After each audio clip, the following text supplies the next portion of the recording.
Vice-Primeira-Ministra no Ministra Solidariedade Social no Inclusão, Armanda Berta dos Santos, halau encontro com o assunto social para trimestral dian.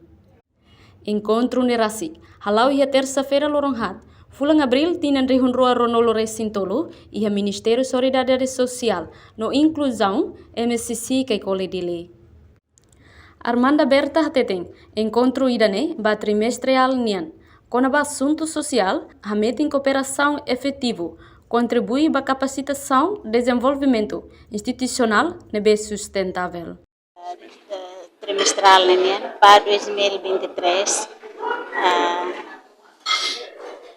ita mesmo ita tinang política se tumba, então ita encontro pada laikus com a assuntos sociais durante liga aos serviços sociais também denema kita acumula hoselina ministerial sira pode bela halo apresentação com a base do progresso atingimento durante linha ministerial sira halo liga aos sociais Além de Armanda Berta afirma se haremos ba assunto educação, saúde, no mos assuntos sociais, nebema colia e encontro trimestral idane.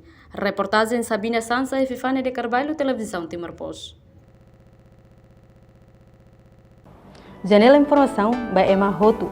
Atuheta informação atual diakliu kita haluha haneham botão subscribe, like, halo comentário no fahetutang ba media sosial Hotu.